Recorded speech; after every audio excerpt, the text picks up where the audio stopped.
আসসালামু আলাইকুম। বর্তমান টপিক হচ্ছে পিয়ার নির্বাচন। পিয়ার মানুষ বুঝে কি বুঝে না।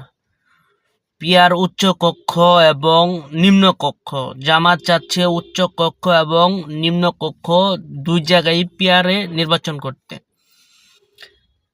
এবং অনেক রাজনৈতিক দল বলছে না, নিম্ন কক্ষ না, উচ্চ কক্ষ হলে হতে পারে।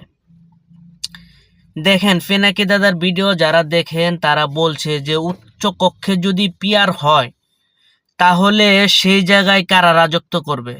সেই জায়গায় উচ্চ কক্ষে পিয়ার হলে সেই জায়গায় রাজনীতিবিদদের হাতে কিন্তু রাজনীতি আর থাকবে না।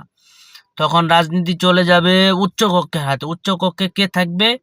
বিভিন্ন রাজনৈতিক দল থাকবে, বিভিন্ন সুশীল থাকবে, বিভিন্ন লোক থাকবে।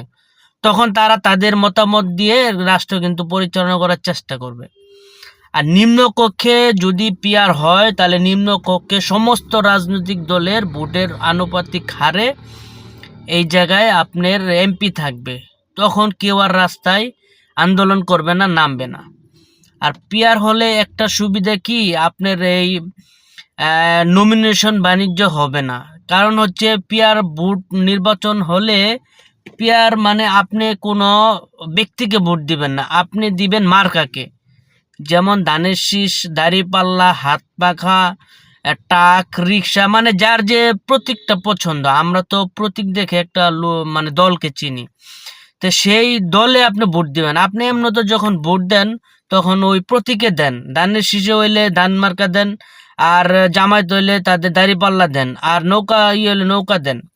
তো এইটাই হচ্ছে আপনার সাধারণভাবে বোঝানোর একটা আর অনেকে বলছে যে পিয়ার না হলে জামাত কোনো সিট পাবে না। আপনি একটা জিনিস গ্যারান্টি রাখেন, বর্তমানে যদি পিয়ার না হয় তারপরেও জামাত কিন্তু এবার বিএনপির সাথে হাড্ডাহাড্ডি লড়াই হবে। এটা বাস্তব, কেউ মানে না, না মানেন। কারণ মাঠ পর্যায়ে যারা সাধারণ ভোটার তারা কিন্তু জামাতের পক্ষে অলরেডি চলে যাবে, এটা মনে রাখেন। আর দলীয় ভোটের হিসাব আলাদা, কার কত ভোট আছে এটা কেউ বর্তমানে কেউ বলতে পারবে না। কারণ 20-21 বছর নির্বাচন হয়নি। নির্বাচন হলে এখন বোঝা যাবে, কারণ এখন আওয়ামী লীগ নাই, ভোটগুলা বাগাবাগি হয়ে যাচ্ছে। বিএনপির ভোটও অনেক কিন্তু জামাতে চলে যাচ্ছে, এটা কিন্তু আপনার মানতে হবে। তো আমি মনে করি এই পিয়ার নিয়ে আরো বিস্তর আলোচনা করা উচিত। আর অনেকে ভাবে যে পিয়ার হইলে আওয়ামী লীগ ফিরে আসবে। কেন আওয়ামী লীগ ফিরে আসবে? 14 দল এবং জাতীয় পার্টি আওয়ামী লীগ যদি নিষিদ্ধ হয়ে যায় তাহলে তো পিয়ারে আর তারা একটাও আসতে পারতেছে না। তো সমস্যা কি? এটা সবার ভেবে দেখা উচিত।